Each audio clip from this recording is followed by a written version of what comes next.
Welcome to the Giving Voice to Depression podcast, produced in partnership with Mental Health America of Wisconsin. We are your co-hosts, Bridget and Terry. Each week, through intimate, candid conversations with guests, we explore different perspectives on and experiences of depression. We keep it real because the illness is real.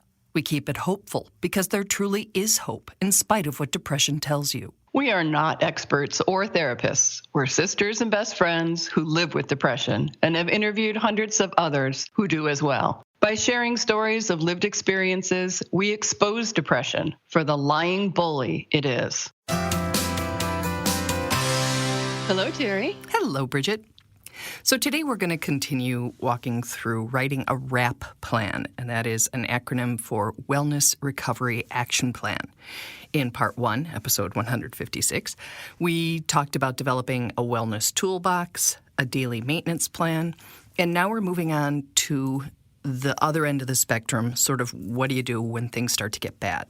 Exactly. So in this episode, we're going to look at triggers, which we'll define later, and what we can do if upsetting things happen. What's some early warning signs that we're not feeling mentally healthy? What are they for you, for me, for us?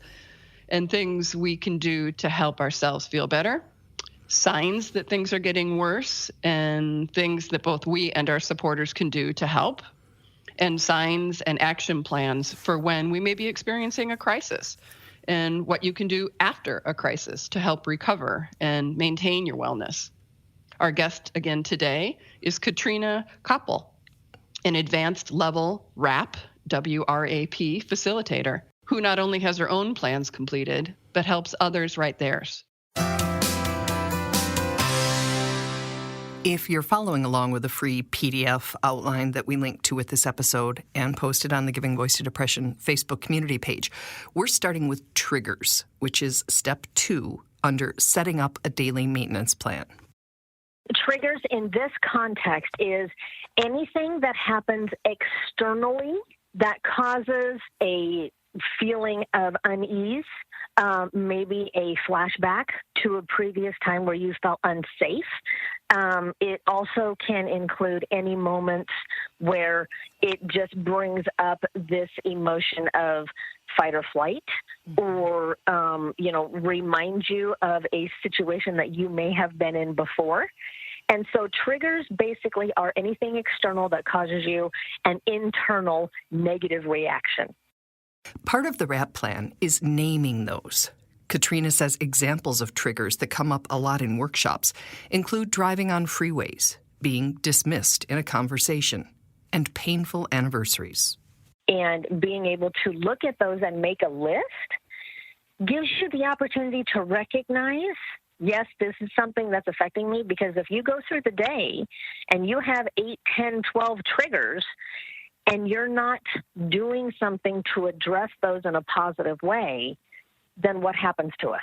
Mm-hmm. We get overwhelmed. We start in with the headaches. We start in with the body aches. We start disassociating from the overwhelming emotions.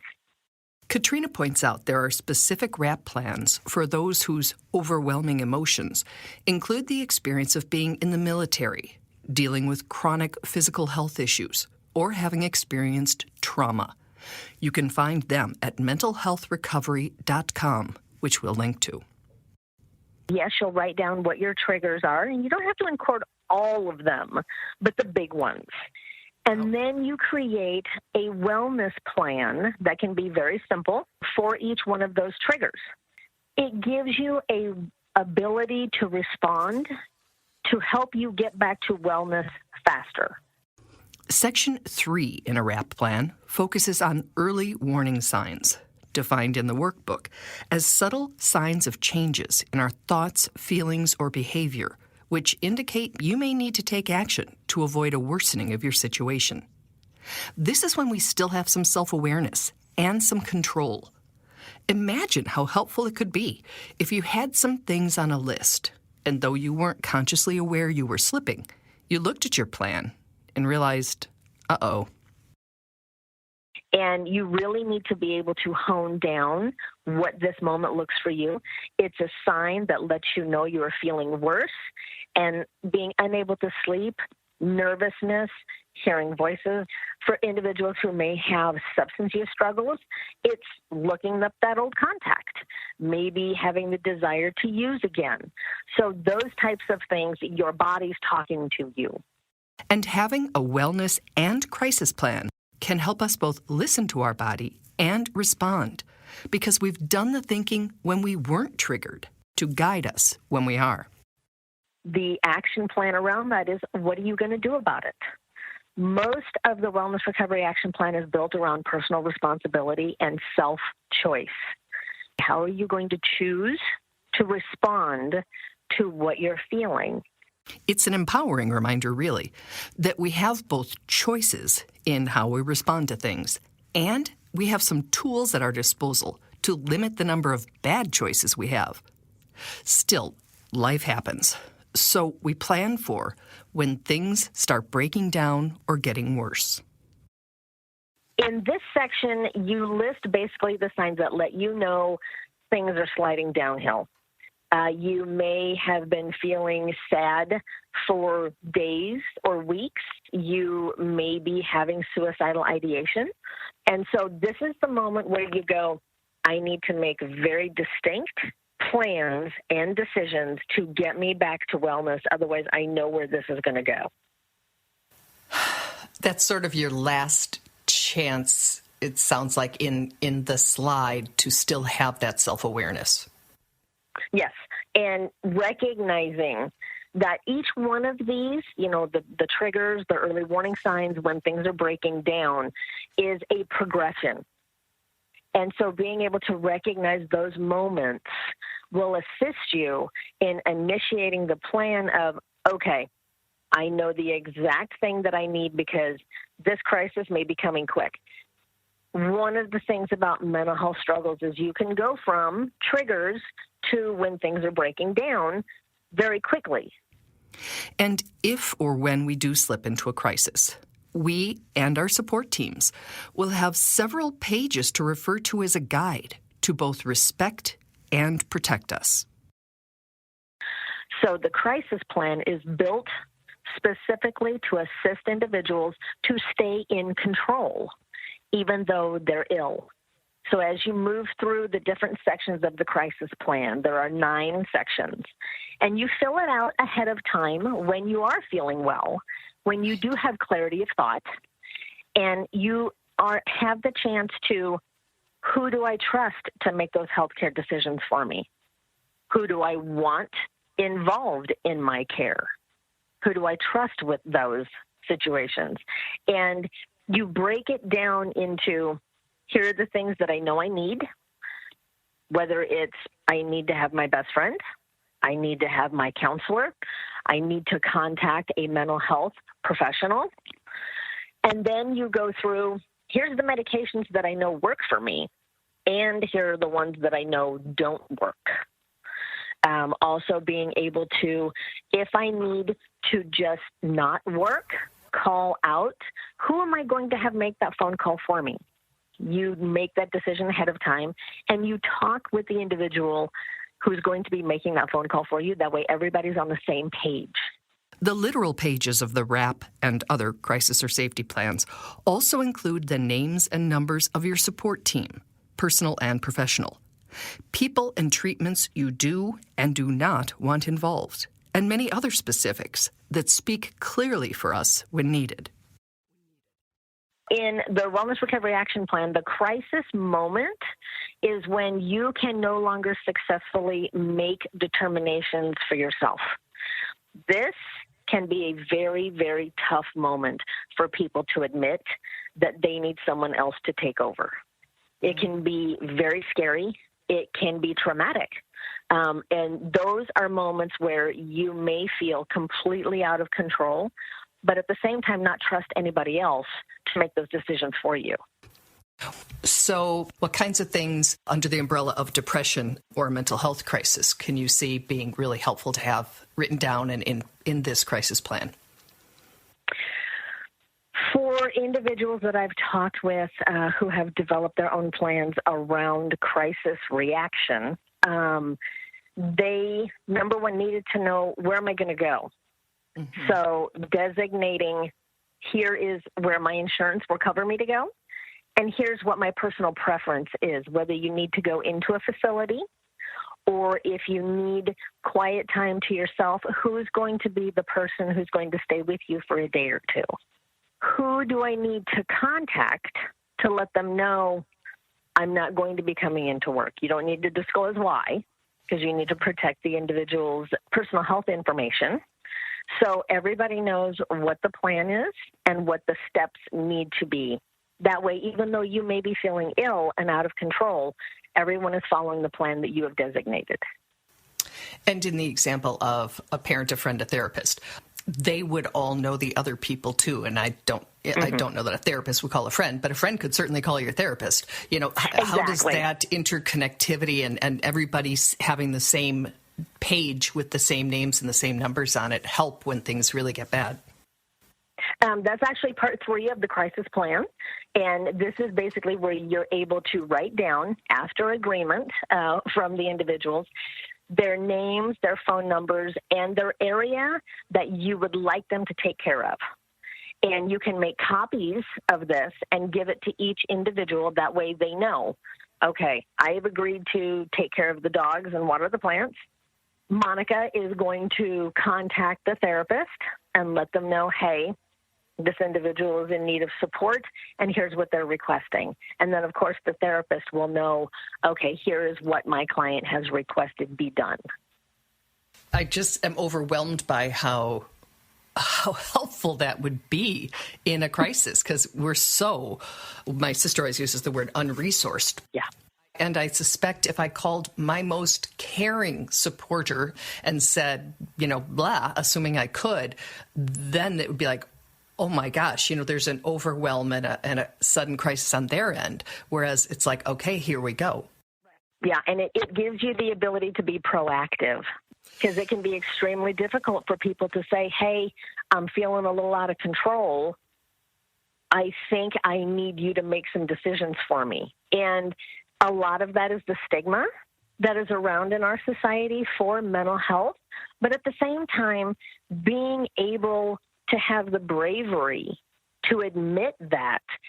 It is an act of bravery to take steps to control what can feel totally out of our control.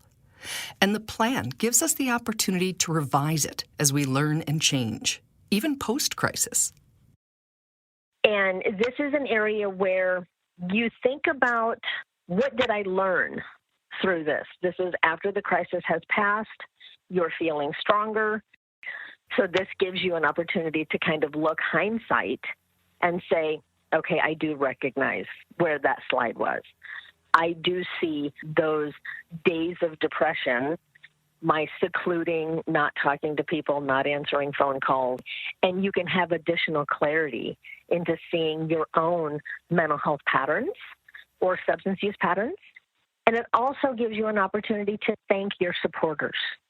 And we want to take the opportunity to thank everyone listening, because being part of conversations that can make us all feel like we have the power, right, and ability to prioritize our mental health and safety is a huge step in how we care for not just ourselves, but each other too. These are things that need to be brought into our society as saying, these are actually good things. It's no different than having earthquake insurance or flood insurance. This is wellness insurance. I love that. Wellness insurance. It's a form of self-care too, but it's a form of empowerment during a time when you're so disempowered. Absolutely. I mean, it's like giving yourself and your loved ones a roadmap to follow that you created. So you're more likely to like the outcome. Mm-hmm. Because when you were in a good place, you thought through it logically and systematically and wrote it down. And I love the first half of it. I've been making one, and Bridget will be talking about that because I want you to do one too and us to be a part of each other's support. But, the idea of recognizing what and who you're like when you're well, and the triggers and the things that can, make us stumble before we fall, and have that upstream, I'm always using that word, focus. I like that a lot because it makes it less likely you're going to need a crisis plan. But it's good to have it there when you do, if you do. Right. I recently took a class that required you to come up with a strategy and plan for something other than mental health. But one of the kind of ending notes from the instructors was, print several copies, make sure that you get copies to everybody who you want to have copies long in advance, and to place your copy in a place that's very stress-free and easy to locate. You don't want to have to go through your filing cabinet. Right. And what did I label that folder? And gosh, by then you've probably stopped if you're not in a good place. Right. And RAP plan might or might not mean anything, right? Maybe it needs to just say in bold letters, in case of emergency or something for that end of the plan. Mental health emergency plan or something. Right. Yep. So we want to note that the Copeland Center, which created the RAP plan, recommends that you make your RAP plan in a group setting led by certified facilitators. But we're very aware that not everybody can, and that we're in the middle of a global pandemic. So we're going to link to free PDFs and outlines that you can use, and also some links to bound workbooks if you prefer to work that way. That'll cost a couple bucks, but we just want to make it as easy as possible and reduce the number of barriers to creating one, because it's a great idea to have and it can make a huge difference. Right. And, our bottom line message here is just do it. Just do it. And, you could always loop back later and talk to a facilitator if for some reason that doesn't feel accessible to you at this time. You can tweak it and look. I think it's always a good idea for our long-term plans to revisit them and update them and clarify them. And absolutely. You can do that with a professional maybe down the line. Absolutely. And a lot of them are peer support people. So, when you think of professional, you can that can be maybe intimidating in terms of thinking of a medical professional. But a lot of it is with peer support. Which means what exactly, Terry? Which means somebody else who's been through it, right? Katrina actually was one of the instructors when I became certified during this pandemic as a certified peer specialist. And the idea is that somebody else who's been through it. So you're not asking a doctor or somebody who knows theoretically what this can all feel like and be like, as opposed to someone who has been through it. Yeah, I personally really like that peer support idea. That seems like there's less judgment. There's, far more empathy and understanding. Perhaps they, in their process, have other questions that you want to consider. And it's just another form of speaking your truth. And let's be honest, we're all kind of weed whacking or machete whacking a path right now, and any help along the way is welcome. Absolutely. And I would love to hear on the Facebook page when people are making their plans. I would love to hear just any comments about their process in this. Oh, that's great. I'd love to hear it too. All right. Take care. Bye, Bridge. Love you. Love you. We truly hope that our podcast brings a little more understanding, helps you better articulate your experience of depression, or better understand how to support someone else's. We invite you to join us for daily posts on the Giving Voice to Depression Facebook page and on Twitter and Instagram at Voice Depression. It is a comfort to be among fellow travelers on depression's dark road. And remember, if you're struggling, speak up. If someone else is, listen up.